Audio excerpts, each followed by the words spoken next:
do it wrong. First of all, let me start off. It's a pleasure to have you. Can you just generally, how did you get your start in music? Man, I gotta say, like, I was rapping since 3rd grade. I used to listen to Run DMC and LL and be in the crib and sneaking and listen to the rap with the bad words and Eazy-E and Beastie Boys and all that. And then I remember when they brought out Yamahas and Casio keyboards, it was real in style. But the thing is, I had like an urge to really create, but I never wanted to really learn how to play music like that. So it was like, that was stagnating my growth because my mother was always like, well, if you can't play, you don't need the type of keyboard that can sequence and all that type of shit. So once I was like in 7th grade, I was like really into drawing and I wanted to like design video games. So I got this Amiga computer, which is a really good price for all that it did. It was $500 and it had like all type of graphic program and everything. Hold on. It's not live now, you've interrupted. Hey, come on, man. Come on, what up, dog? Either come in or come out. Yeah, whatever y'all, just don't distract my story, man. Okay. So yeah, let's. Do I have to start my story over again? No, Nothing's live, so it's like you pick up where you... Okay, you definitely got to take me to Boston Market or something after this, man.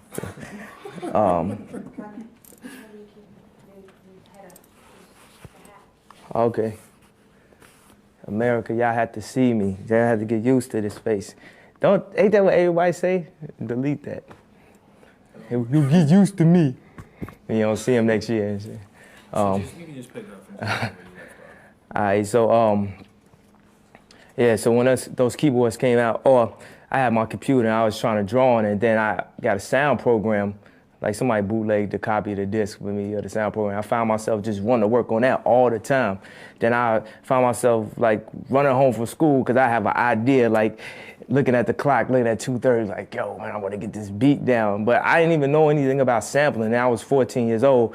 I went to Chuck Levin's out in Maryland, and they told me, people, that do the type of music you do, they sample. I had no idea. I was just I didn't know why my stuff didn't sound exactly like the stuff on the radio. But the sampler was like, $2,000. And for somebody that's 14 years old, only getting the allowance, that was like $8 million. My father's like, maybe you could save up your allowance. I had like $20 a week. Like, how am I gonna save up for $2,000? So I'm just working with that. Then I found out you can get like a little 8-bit sampler for the computer. So I got that. And of course, the first thing I wanted to sample was James Brown. So I think back then I used to try to make beats like Full Force. And, in the middle of the song, you had to have a go where you could like really start doing your running man real hard too. So I started making beats and my beats started getting nice. And then my mother came home one day and she was like, you ever heard of Common Sense?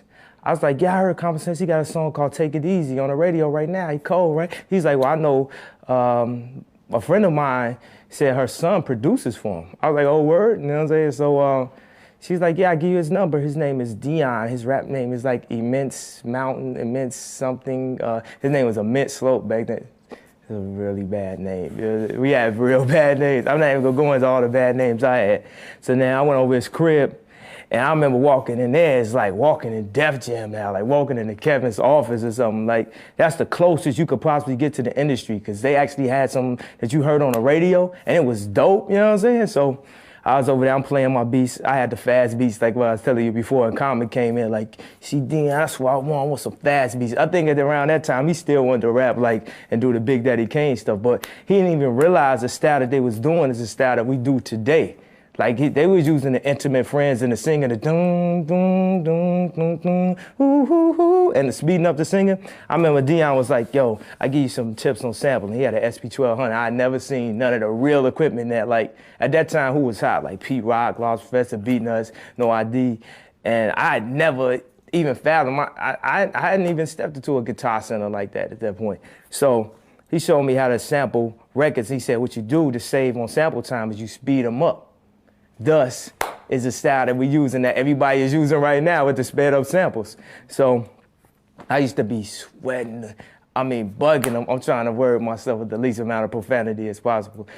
Bugging them to death. And You know, he changed his numbers about 100 times with me, but I always figured out how to get him. I'd be knocking on his window while he with his girl.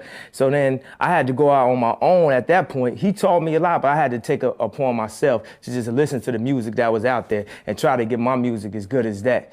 But all along, I'm always rapping. I had groups, and I was always the weakest rapper out of the people in the group. You know what I'm saying? It would always be like somebody who really had it, but they just didn't have a passion for it. But I had to, every night I was working. Every night I just, like, it wasn't nothing that was gonna stop me. Like, people who look up and they're like, yo, I just heard of Kanye. Like, I've been doing this since really, like, yo, telling my teachers, like, man, I might not even have to turn in my homework this year because I'm finna be signed this year. You know what I'm saying? Back in 7th grade. I remember I told my gym teacher freshman year, like, man, I ain't coming to gym class no more. I'm finna be signed this year. She gonna come to me senior year, like, yo, what's up with that record deal? So tell, Ha ha ha ha ha. so tell me, let me ask you. At what point, 'cause you know you did the rhyming thing and the production. How did you decide? At what point, and how did you decide which way you was gonna go first? What you mean? I don't know. I didn't decide. They decided for me, man. I always wanted to rap on my beats. It just so happened that people would hear this stuff and they'd be like, yo, do you have to rap on that? Well, if you don't, I'll just buy the beat from you. You know what I'm saying? So basically, I was always a rapper. It was a chance that, now let me word this very well because you might want to use it as a quote and I don't want to be slurring over it. Okay. I was always rapping. And it just so happened that really, really phenomenal rappers got to rap on my beats before I got a chance to. So that pushed me into the classification of a producer. But I'm a rapper from the heart. Like, I got something to say, you know what I'm saying? And people like, yo, what you finna rap about? You never sold crack out your house or put a gat to a mouth and put your fist to your spouse. So how you gonna move the crowd? I bet 1,000 that you get booed out. You know what I'm saying? Like, now the rap game has changed so much. You go from Tribe Called Quest to Onyx to Swiss Beats to Rockefeller to the Bad Boy and so many different sounds. And it's, you know, it's like almost playing like double dutch. Like, where do you get in the game? You like trying to like, yo, how does my style fit into what I'm doing right now? So I'm lucky that I had the opportunity to have a plateau to stand on now that my style of beats is the most popular style on the radio right now. Now that I turn on and hear beats that I could have sworn I did them, but I just didn't get no check for it. That's a Swiss Beat quote right there. I could have sworn I did the beat, I just didn't get no check for it. So now that my style is, now it's like the world can accept me.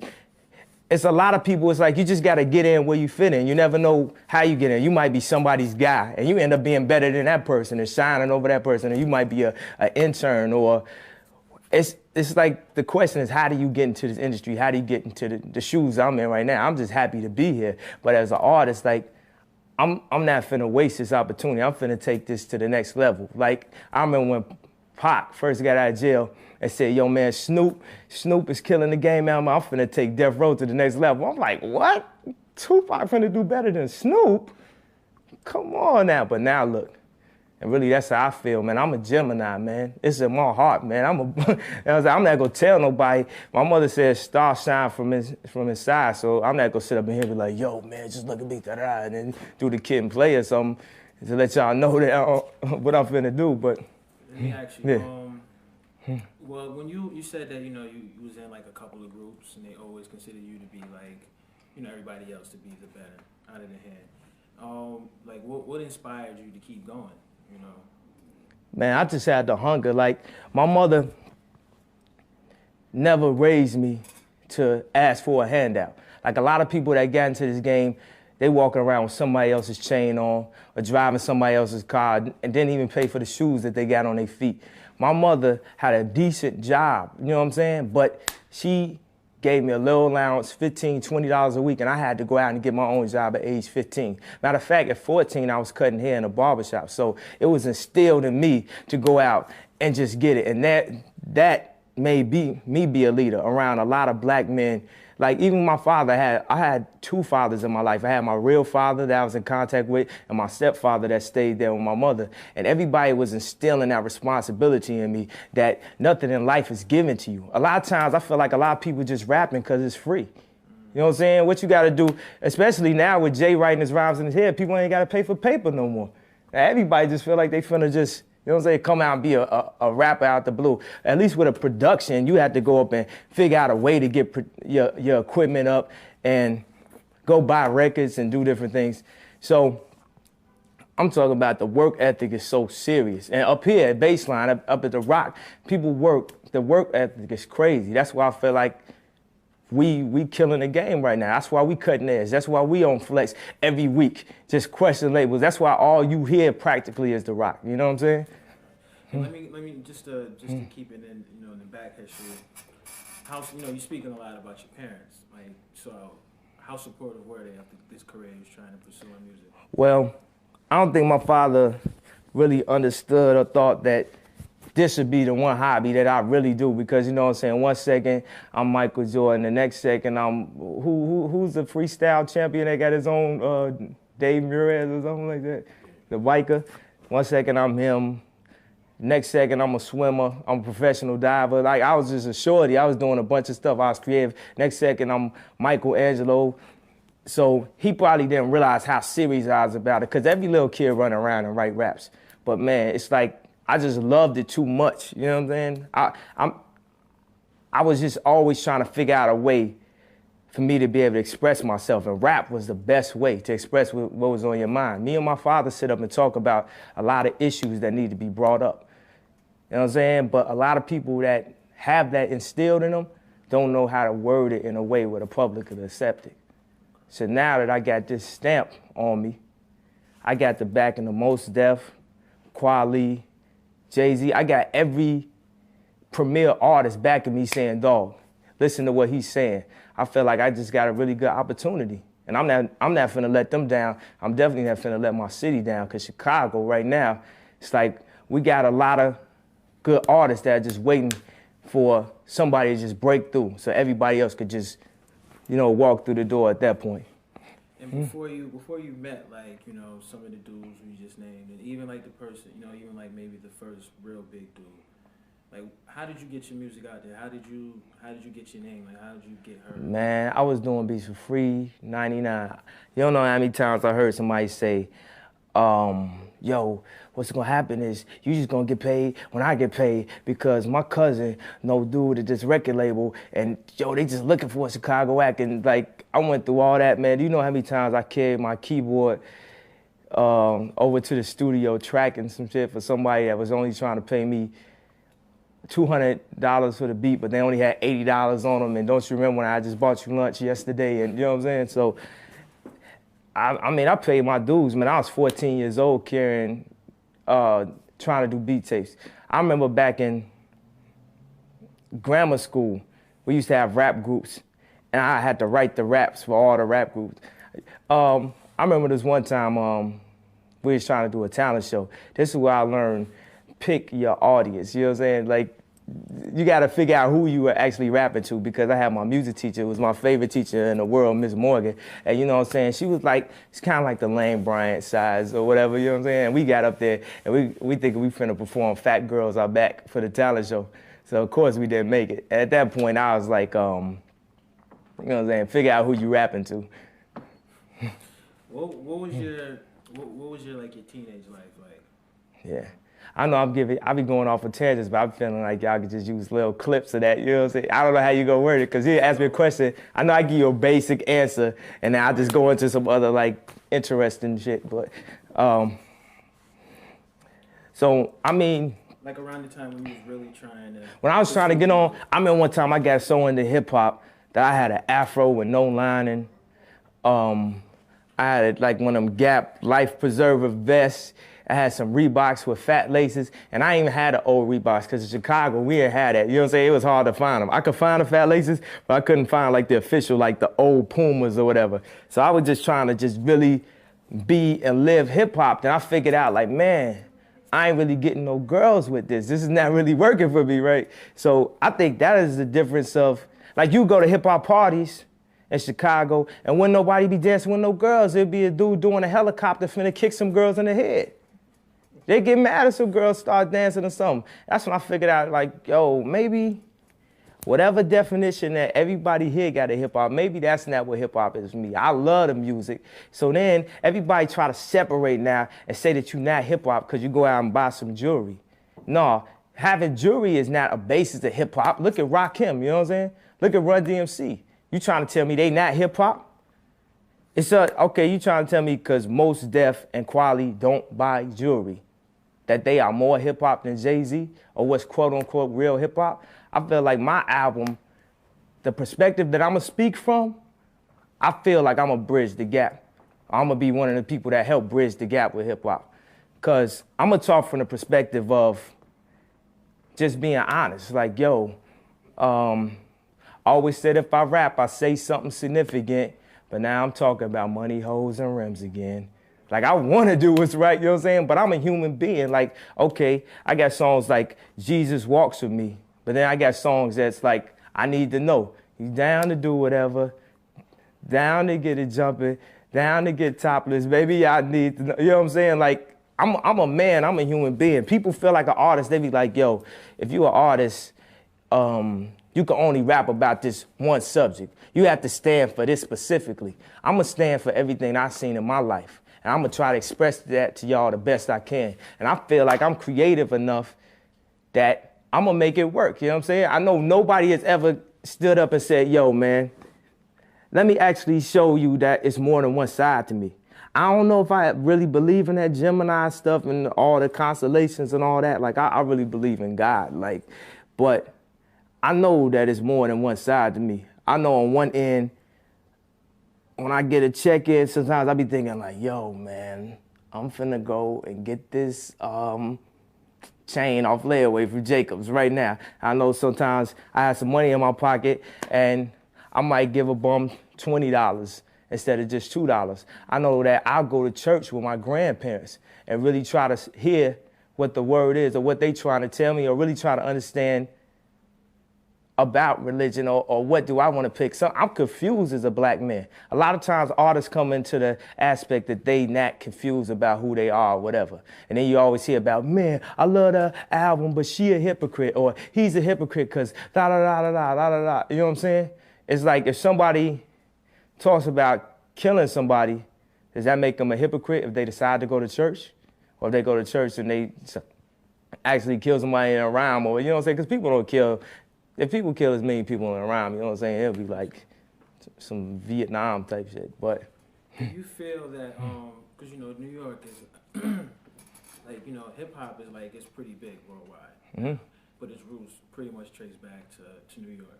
Do you feel like you being from Chicago, does that, like, you think that that's to your advantage? Because you know, there's very few MCs coming out of Chicago. Man, I feel like coming from Chicago is definitely an advantage. I feel like everything that anybody ever said in life would be a disadvantage to me, I'm gonna make it my advantage. When I was playing basketball, everybody said I was too short. I'm killing them with the scoops, you know what I'm saying? Everybody says you can't rap because you a producer. Okay. Oh, I ain't hear that beat. Oh, yeah, I know. I produced it. I just rapped on it before you got a chance to hear it. You know what I'm saying? Like, I'm going to use everything that everybody says that I can't do, and I'm going to flip it to the positive. Like, I look at everything as a glass half full and half empty. And it's like, I'm the type of person, I don't hold grudges. Like, one of my best friends made a song dissing me. And I looked at all the positive in the situation. I'm like, look, that's publishing my name or more. He came to me like, yo, I'm sorry. Like, I feel like maybe a lot of the rules of hip hop, like a lot of the aggression and the negativity that people have towards people, maybe I'm not hip hop because of that. Because of where my heart is, or because I won't confide to what people say. A lot of stuff, I feel like 90%, 10% of life is what happens to you, 90% is how you react to it. And hip hop is based a lot in the past is people reacting negatively to situations. You know, it's like, I'm a listen to things that my father told me and my stepfather told me and walk like that and try to walk in a way that I could look to God the next day. If it's something I got to repent for, it's something I got to repent for. It's something that as a man, you know what I'm saying? Because I got things that I'm addicted to. Like, I like to be in a club, you know what I'm saying? And do the club thing and stuff. But also it's like, I know it's like this light that I had to follow, you know what I'm saying? And I'm not easily influenced. Like when I was in kindergarten, people used to tell me stories like they'd come and all the kindergartners would be following me around the class. Cause I'm gonna be the one that say no. You know what I'm saying? A lot of times I feel like if people don't agree with what you're saying, then they be like, oh man, fuck him, he a bitch, you know what I'm saying? He ain't wanna da da da da da da. It's all the same theory what your parents used to tell you a long time ago. Like, yo, if he jump off the bridge, would you jump off also? I'm telling you, I ain't jumping off no bridges. Go ahead, dog. It's all good. All right, dog. I'm just be up here living right now. You know what I'm saying? Don't move to New York. I say one line and be like, how you go to New York? But you ain't never took a tour there? But you ain't know you gotta be rich just to be poor there? There's a song I got on my album called Dream Killers that basically talks about how people just try to just down you. Like, okay, you know what I'm saying? Since DV tape is not that expensive, I'm gonna go ahead and spit you one of the raps from it. It goes, I'm finna get on this TV and put it down. I ain't finna let these light-skinned dudes come back in style. I'm finna hold on. Bleep that out. All right. I'm like, I'm finna get on this TV and put it down. I ain't finna let these light-skinned dudes come back in style. I'm finna turn this class clown shit to crazy G's. They told my mom I think he bipolar, had ADD. I told him what I wanna do. I wanna be a baller. The dream spoilers are for you. Hating on you till they man's on the call list. Old folks said he never make it off the corner. They are the virus that corrupts the soul. They are the cubic zirconia inside the 10-karat gold that get green on you when you get green on them. You gotta wash your hands of them, get clean on them. Somebody told me success is the best revenge, so they gonna be fucked up when you do your thing on them and hold your plaques high like who would have thought and tell them thank you for your no support. They are the dream killers. You know what I'm saying? It's a lot of concepts that people ain't never touched on in rap. You know, I really like Lauryn Hill album and music album because they not afraid to talk about issues that people really go through. You know what I'm saying? Whatever happened to real life? You know what I'm saying? Whatever happened to, you know what, girl? I can't really afford this movie. We gotta go Dutch. I know I got jewelry on and everything, but whatever happened to, you know, I was in the club and I ain't really get no girls, like 4 girls diss me. You know what I'm saying? But I guess that's like anti-hip hop, right? Because hip hop was always about fronting, always about acting like, I feel like that's the black mentality anyway, because since we ain't never had nothing and we get a little something, we got to show it to prove something. You know what I'm saying? It's almost like the concept of walking in the store and you look like a shoplifter unless you got something on. You feel like you got to wear jewelry just to get the same service. I say in a rap, getting green make you almost white. Let me ask you, what would you consider at what point in your life was like the breaking point where you feel that you finally, you know, you got something accomplished, like you got your name out there, like you're in the game? Man, I still feel like I ain't in the game where I need to be. You ain't never broke. Maybe once I win, see? Then I look at these you hear first and people say exactly the stuff I want to say, like, we want to live a Lifetime Achievement Award.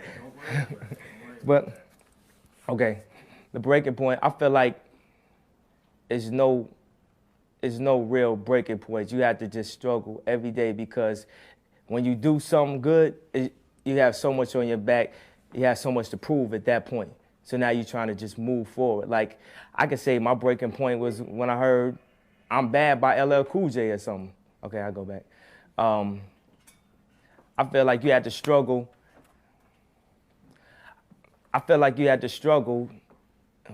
Ask me a question again. At what point in, you know, would you say in your career do you feel that, like, you know, maybe a track you produce would finally got in the right person's hands, or maybe, you know, or the right person might have heard your music, just in general? Okay.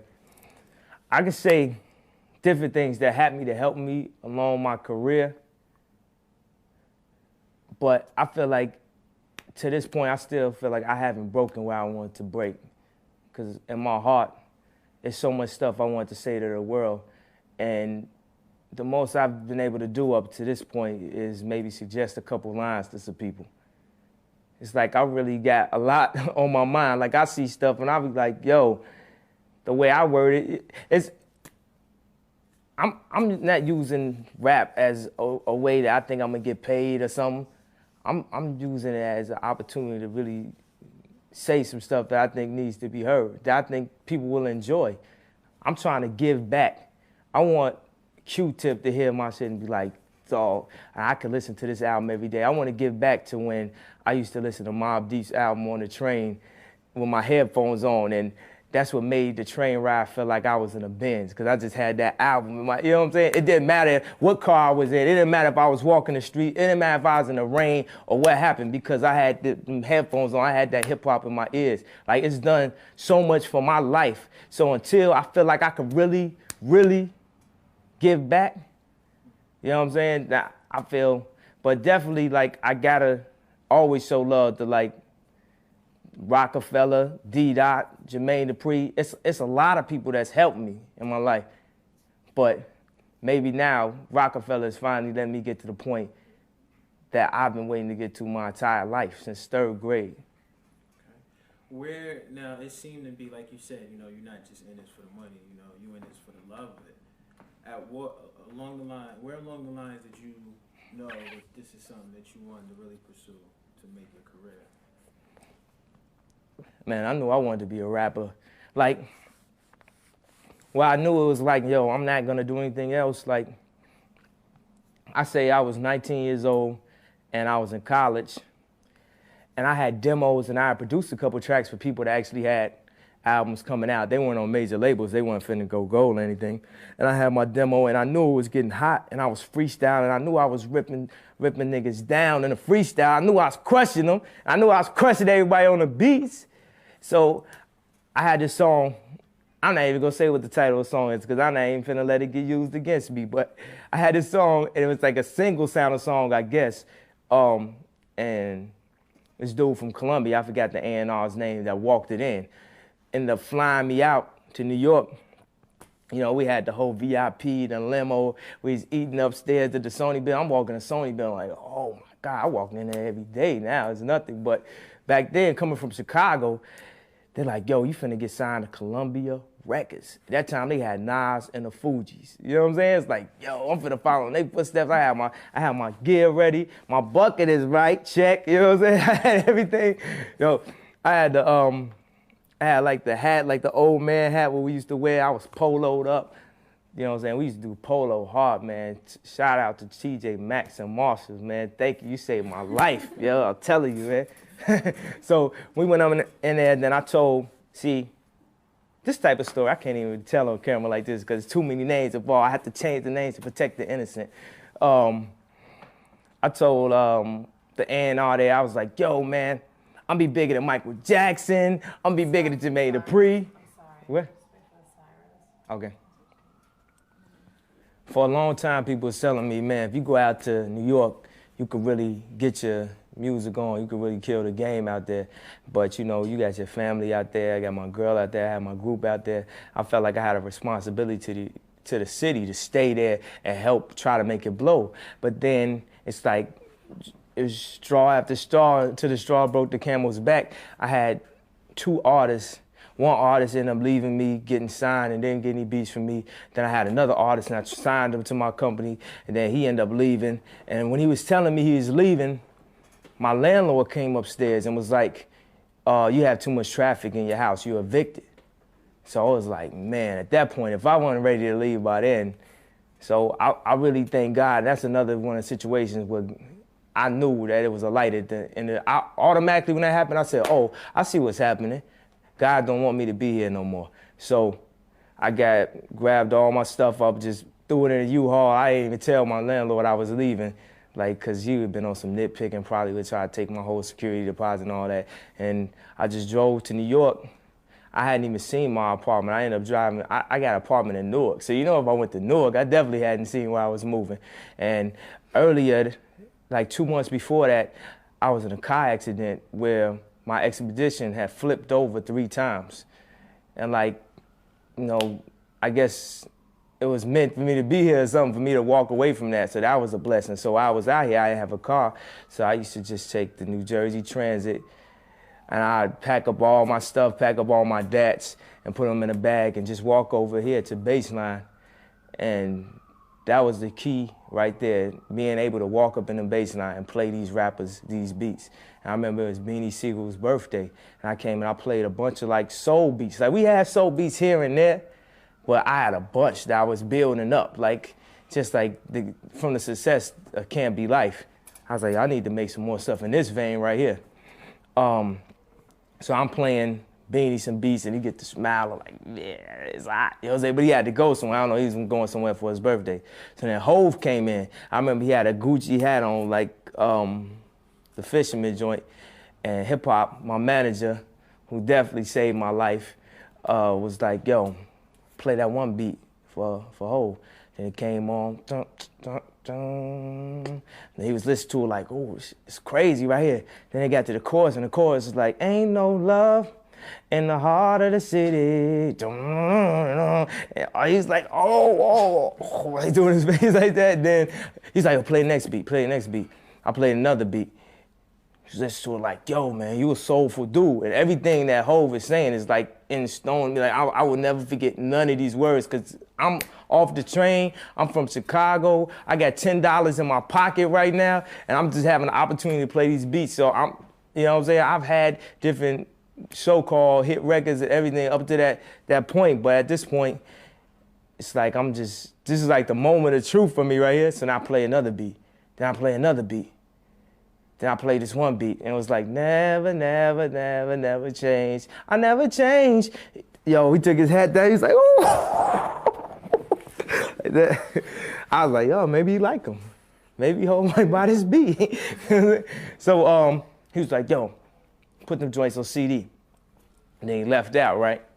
I was like, okay, I'm putting these joints on CD. We'll see what happened. So then 2 weeks later, the blueprint was finished, right? So basically, at that point, everything started rolling. Everybody's like, yo, man, I heard you had half the Blueprint album. I heard you did half of Jay-Z's album. I couldn't even believe it myself at the point when it was happening. Then I started connecting. I knew my people Dead Prez. I knew just different people. And my dog, 88 Keys, one night said he's having a rapper come up here. And just to play him some beats he had to play. So dude walks to the door and it's Most Def. So I'm like, oh. So I didn't have no beats on me at that time. I think I was trying to rap for him. He was like, yo, whatever. I was trying to say a rap over a beat, because I'm like, I want Most Def to know I can rap. You know what I'm saying? And it was kind of real weak over the beat I was rapping it over. I was like, man, I should have picked a better rap. Because when you meet a rapper, I was in the same shoes as somebody that walk up to me now, or walk up to any of these rappers, where you got one opportunity to say your best rap that you think is going to impress this specific rapper the most. You know what I'm saying? And that didn't work, you know what I'm saying, whatever I was spitting. But then he's like, yo, we got beats. I'm like, yo, man, I'll play you beats. And I was telling him about the takeover, because he got Jack Johnson. So he was really into rock stuff. I was like, yo, I got some more stuff like that. I ain't had nothing else like that. You know what I'm saying? But I went and made some more stuff. So then I think maybe a week later, I played some beats for Most. A bunch of like joints I had that was in that vein, you know what I'm saying, of stuff that I thought he'd like. Next thing you know, Most Def got 5 beats. You know what I'm saying? So then I go to the studio to play Most some beats one day, and he wasn't there. And this dude was in the hallway. He was like, yo, you here for Most? I looked up, it was Kweli. He's like, yo, man, what's up? You Kanye West? I was like, yeah, dog. He's like, yo, you can play me some beats? I'm like, well, I had a CD here for Most. He's like, yo, man, come here, just play these beats right quick, dog. So I walked in, I played some beats. Now, I got Kweli's first single. I got 3 joints on his album, you know what I'm saying? So it was happening like, I felt like God was just walking me. God kicked me in the ass to get out of the shot. God put me in situations where it wasn't like I was going out like, yo, let me try to meet these artists. Like, I wasn't even thinking about who I was. All the time, really, I was just thinking about how I was going to get my record deal. You know what I'm saying? So it just so happened that he was putting me in situations where I was able to eat and able to build these relationships, because I feel like Most helped me get my record deal. Like, I did a song with him, which is my first single, and it's a 2-word joint. That's crazy. It's me, him, and Freeway. And I had a bunch of crazy songs for it. But when Dame heard that, he was like, yo. And I remember when I first heard, because I was supposed to go to a bunch of different labels, man. Like, it got to the point after Blueprint, a bunch of labels wanted me. You know what I'm saying? And The Rock, it always never seemed like I could be at The Rock because of my subject matter and everything, and he's not in the same exact vein as the rappers that y'all used to hearing, but now we expanding, you know what I'm saying? And I expanded the music I was doing, because I was doing very creative stuff, but then I'd be giving Hove and Bleak and Beanie all these gutter beats that people really like. So it's like, why not just rap over the beats that people like? You know what I'm saying? And still say what I'm talking about. So one day I'm playing the stuff. I just want to play some songs of a bass line, and Cam was in the studio just to see, like, man, is my stuff worthy of playing it around these people yet? Because people used to diss my stuff, like, man, you always pick whack beats to rap over, you trying to be too different. So I played it. Then Dame heard it. He was like, yo, okay, play another one, play another one, play another one. I played another one. He's like, yo, it's not even whack. It's not whack. Actually, it's kind of dope. Actually, it's kind of hot. You know what I'm saying? It's kind of hot. Yo, you ain't signed with Capital yet, did you? I was like, no, I ain't signed with him yet. He's like, yo, okay, play another one. So I played another one. He's like, yo, oh, Cam, what you think, though? We could do like a chronic. We could do like a East Coast chronic, dog. See, he could be like, and then he started just going into the rest of what my career is about to be right now.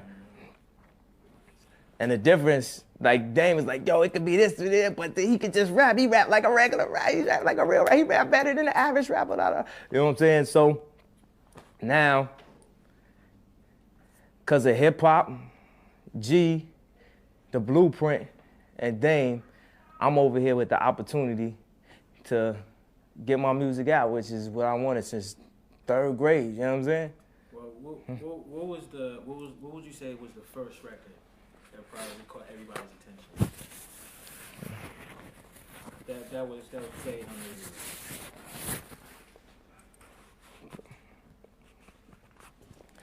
I feel like the first record, I really got recognition for was The Truth.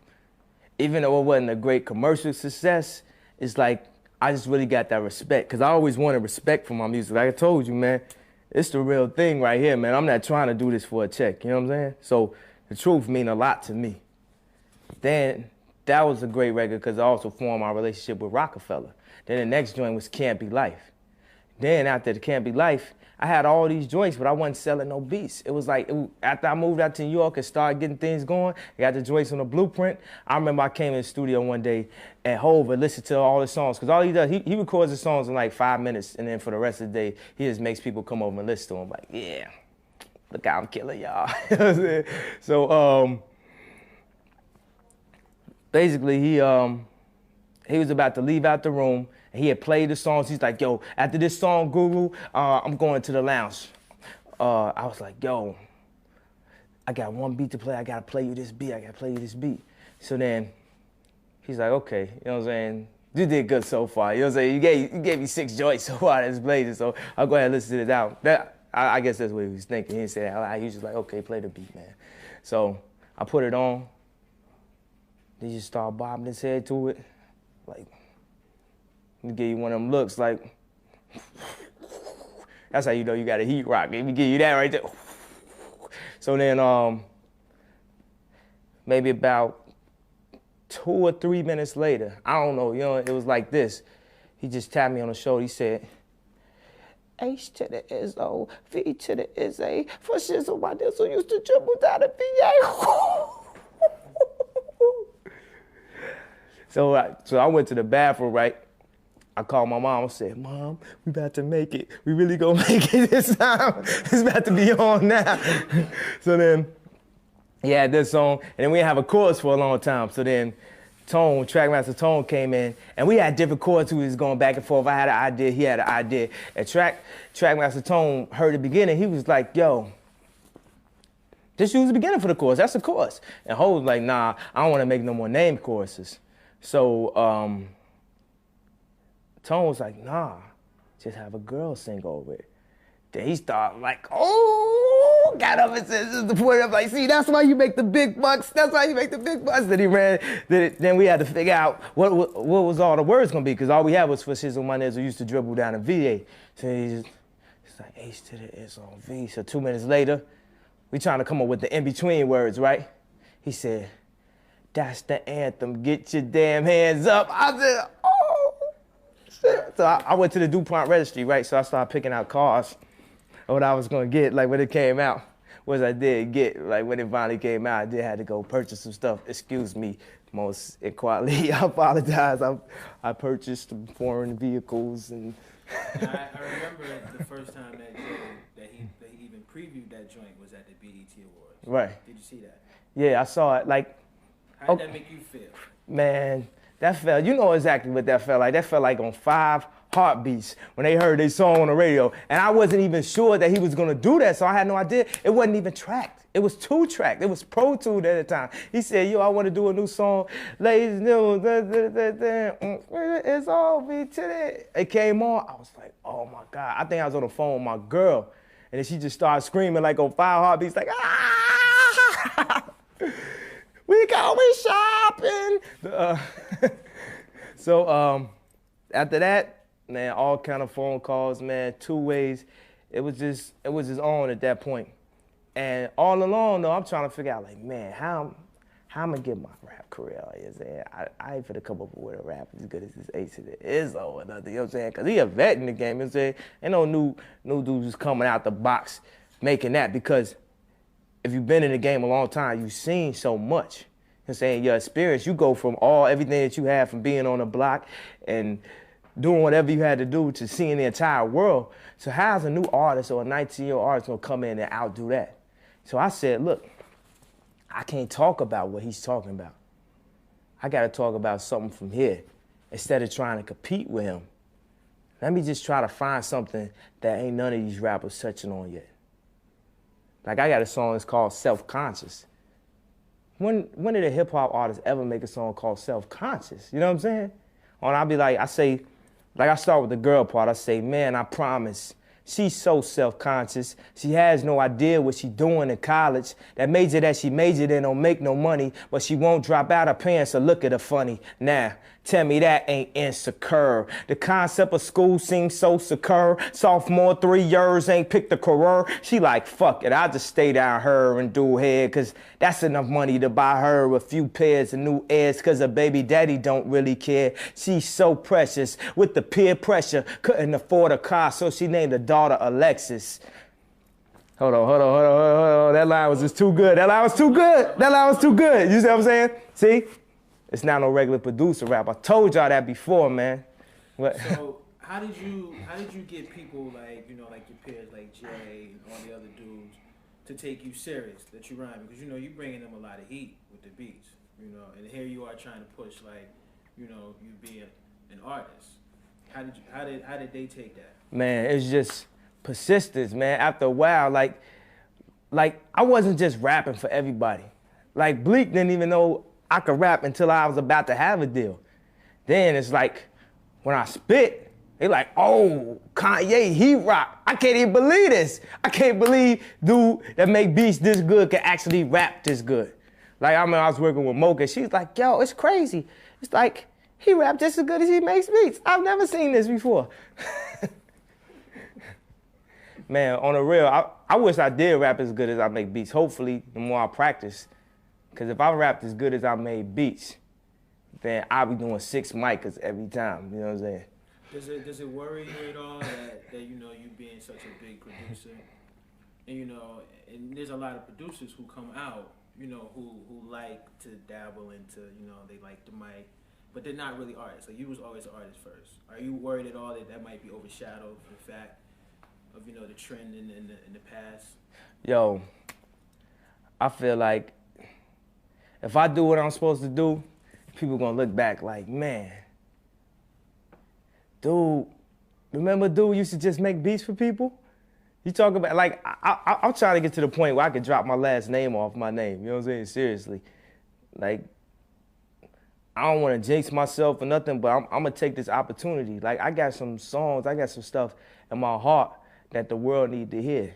And I think about what I'm doing. Like, I figure, like, okay, I want to express this message, but maybe I might have to get another artist on it and place it like this and put it in this vein. Like, I'm not just gonna step out and just be like, yo, just look at everything I have right now, and then the world not accept it. I gotta put it in a way that the world will accept it, and then develop it into being an artist. And when you see me on stage, like, a lot of times, I feel like I'm very animated, I'm very emotional, because what I say means so much to me that eventually the people are gonna have to accept it. And as being a producer, yeah, a couple people know me as a producer, but I'm not that big as a producer. I'm not even gonna fool myself. I got a couple hits, but tomorrow's not promised. So I'm still taking a sacrifice. Like I could look at it, like I got some beats that's so blazing on my album that I could look at it if I, in some way, was to fail and say, man, why don't I just get this beat to DMX? And why don't I just get that beat to Hov? And why don't I just follow the producer path? So it's once again at a point in my life where I have to step away from something I'm doing or retreat in order to follow what my dreams really are. Because you can't win the war. You can't fight every battle and win the war. Sometimes you have to retreat and then come back. You know what I'm saying? I've already taken a loss. Like, I'm not selling as many beats as I used to sell because I'm sitting up here trying to think of raps and stuff. I mean, but I gotta follow my heart, man. Everybody look at it and say, yo, man, he crazy, man. He trying to rap, man. What's wrong? He's stupid. He trying to rap. Yo, I can't react to that, but I'm thinking of how people just told me I was stupid for trying to rap. And now I'm up here on MTV, you here first. You know what I'm saying? It's like it feels good right now, man. It's like how do you deal with like, you know, keeping it out there that you have hot tracks, you know, but at the same time saving some of your best material for yourself? Man, that's one of the hardest parts right there. Depending on, are you gonna say this beat for yourself or you gonna try to give it to somebody else? This is what I do. This is the truth of the matter. I take every beat that I think is hot and I try to rap on it first. And if it don't come out hot, then I give it to somebody else. Except if we in the process of working on somebody's album, like, okay, say, if we working on a Blueprint 2, I might, even before I fathom rapping on it, I might bring it to Jay. I'll bring it to the top caliber rappers. Then I try to rap on it. Then I play it for everybody else. You know what I'm saying? People always be saying, no, see, you be giving your best beats away. Nah, man. I feel like sometimes people don't even rap on my best beats. Like when my album comes out, it's beats that are 2 years old, and people are like, yo, you was saving that beat. I'm like, nah, man, I played that for everybody. Sometimes people just have to see it in song form and have to hear it on the radio. I remember the Truth. People was dissing the Truth so much. Like, and then when it came out, people was like, yo, man, what up with that, man? I remember I used to send it to people. They was like, man, dog, send me the heat, man. Send me the heat. Why you sending me this? And how do you, another thing as far as being a producer, how do you get, what is like the, I would say, what is the differences, like with you being in a session with Jay as opposed to you being in a session with like Mos or Tyler? Man, everybody got their style of rapping. I'm telling you, Mos and Jay both will spit their stuff real fast. They real proficient. Like, it's people that I've done beats for where I actually didn't get to be in a session with them, where they send it out. I'm telling you, you looking at You Here First real. This is not the producer standpoint of a Dre or a Timbaland that's up to there. Like, it's not sweet like that yet. It's still for the love to a certain extent, you know what I'm saying? So everybody try to tell me like, yo, man, when you get on TV, man, you gotta personify something more than where you are. But I'm gonna always walk in the steps that I'm at right there, and hopefully one day I'll be to the point where I can say, like a Dre or Timbaland, like, yo, I just work with every single artist that I ever did a beat for. But I know working with Jay definitely can spoil a producer because it's no work at all other than to play your beat. The next thing you know, you got a hit song on the radio. That's why Just, man, smart, man. He was like, man, I'm not gonna try to go out and find no new rappers. I got Cam, Bleak, Beanie, Hov, Freeway, Young Chris. Like, why do I need to go develop an artist? If I got already developed artists, I'm getting money like how I'm supposed to anyway, you know what I'm saying? And what do you think about Just as far as like, you know, as far as a producer? Like, Okay. Isn't he one of the people who inspired you to move here? Yo, Just used to, I remember one time I was working on a demo in my crib for $500 for somebody in my crib that I didn't even want to be in my house. You know what I'm saying? But I had to, it was something, you know what I'm saying, that I needed. I wanted to get a Pelly off layaway or something, so I was trying to, I'm doing demos for $500, and they in the back room recording. Whack, terrible. I'm talking to Just on the phone. He like, yeah, yo, yeah, so whatever. Dog, I gotta go, man. I think that's Buster right behind me. I'm like, yo, I need to get out there, man. What am I doing, man? I'm here. He over there doing beats for Buster. I'm doing beats for busters. You know what I'm saying? Okay. No, I mean, we can move, we should maybe go in the studio, because I want to have you. Let me ask you one more thing. All right, go ahead. And recently too, we did a, and this is something else, and I'm sure because we spoke to hip hop about it. This is something else that producers go through, where more than one artist gets tracked. Cam was saying that originally Ace to Izzo was his joint, that you originally approached him for it. So what you want me to say about it? Nah, I'm just, just trying to hear from your side. Oh, just like a Shaheem move right there. Boy. This is a Shaheem move right there. It's your boy Shaheem, who with the cause. You see it on DVD. DVD in the future. No, I mean, you don't even have to specifically address that. But is that something that happens all the time? Okay, I'll just talk about you. Okay, a lot of times with beats, man, people will be acting like the beat's just gonna be there for them, you know what I'm saying? Like a beat is not sold until the check clears. Period. Unless you Hove or Scarface, you know what I'm saying? I mean, it's always exceptions, you know what I'm saying? Like I hold a beat for Jay, like, yo, I leave this beat in my will. He told me he was gonna rap on it, so I'm still holding it. But as far as like, just in general, man, it's like if you don't pay for the beat, it might be gone. It's like beats is like they in a store, you know what I'm saying? Like say you go, whatever, like you go to Mitchell and Les and you tell them, yo man, hold this with crazy throwback that don't nobody get, that I would be killing the club. I kill the club with this right here. Just hold this for me. I'll be back tomorrow. So you hold it for them till tomorrow. Then you hold it 2 weeks. Then you hold it 3 weeks. Then you sell it. And it's like, yo, you don't remember you did that beat? Like, oh man, it's a store, man, it's a business.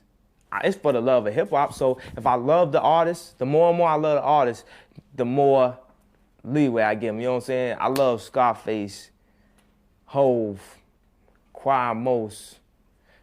I grew up off Pharoah Monch and stuff. Like Organized Confusion, the second album, that was like one of my favorite albums. Souls of Mischief, Far Side, Common. So many. Do you want me to talk about producers? Any producers I like? I don't know. We're gonna go to the other room. So okay. Maybe if you want, you could talk more about like things like who you work with and the project. Seeing that you're gonna be right in the booth. Okay. So that'd be cool. You gonna work with other producers at all? Yes, it's here. That's like my trademark to say, I don't mean no harm. Your boy Young K gotta mean no harm. Man, as far as working with other producers, it's a lot of people that I wish I had the opportunity to rap on their beats. I feel like this first project, I'm gonna do at least 99% of it, because I wanna prove to the world that I could do a whole album. You know what I'm saying? Like how Dre got his opportunity, Timberland, Neptunes. Yeah. And in order to get on that level, you had to take an artist and prove that you could produce a whole project, singles, and be successful with that. And success is not just getting, I'm trying to speak in bites, hold on. Well, don't think about it. No, don't think about it, because Yeah. we can Yeah. this stuff and we can tell you later. Like, we'll give Jana, tapes of this. Okay. As far as working with other producers, there's a lot of producers I respect, like Timberland and Dre, Just, Bink. But on this project right here, I'm finna do 99%, because I had to prove myself as a producer that I could take an artist being myself. I like to congratulate myself. Hold on, wait a second. That's one of my favorite quotes, though. I like to congratulate myself. Allow myself to introduce myself. Hold on, okay, I'll start right there. Allow myself to introduce myself. This is Kanye to the, as far as dealing with other producers, there's a lot of producers I respect. Timberland, Dre, Bink, Just Blaze, I can name them off. Primo, Pete Rock. But on this project right here, I'm gonna do 99% of it, because I feel like I really gotta prove to the world that I could do a whole project and it be successful.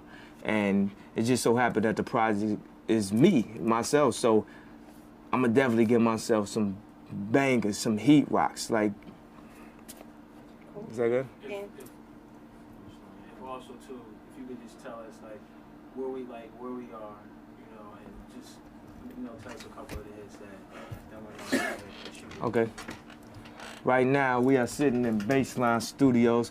We got young Guru in the house. You know what I'm saying? Like, it's not official till you say Guru's in the house. I'm just really thugging it out, ain't I? Okay. Right now, we're in Baseline Studio.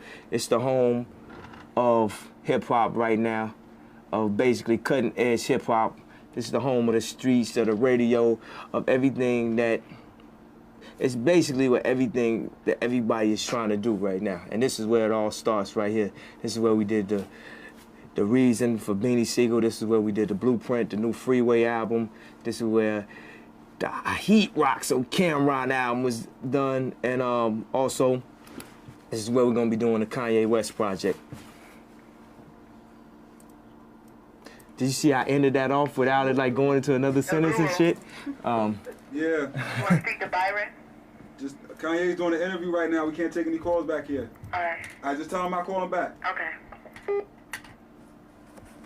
And as far as like how many tracks have you done and who are your guests and things like that? Talk about the album a little bit. Yeah, I basically completed the album. I'm just inserting little heat rocks here and there.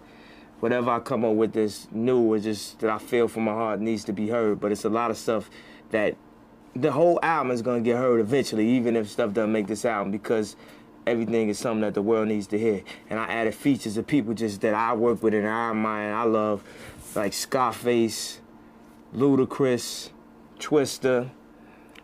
Man, how am I like forgetting some of my features? I know I have a lot of features. Mos Def and Freeway, Quali.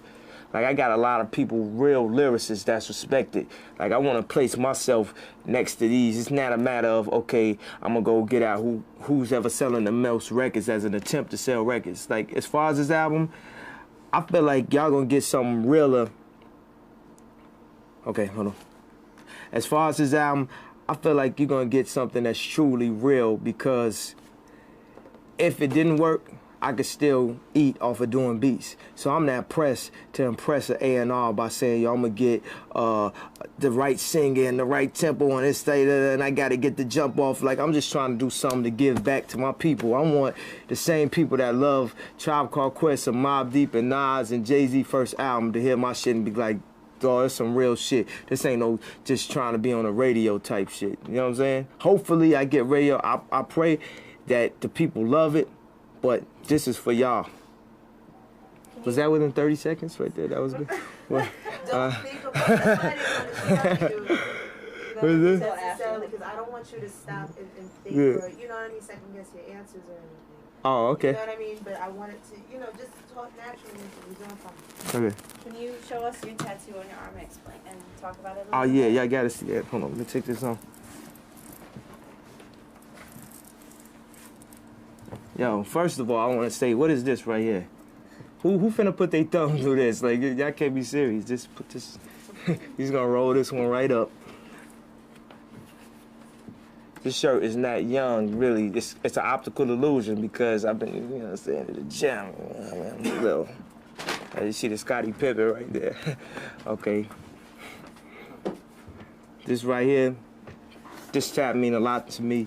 I put a lot of the songs on here that's changed my life, or just it means something at a point in my career. That way, when my family's in $1 million home and they look back and they say, Dad, why I can't get no tattoos? Why you got that tattoo? I'll be like, look, this tattoo is the reason why we here, why we are right here now. It start off and say, you made me.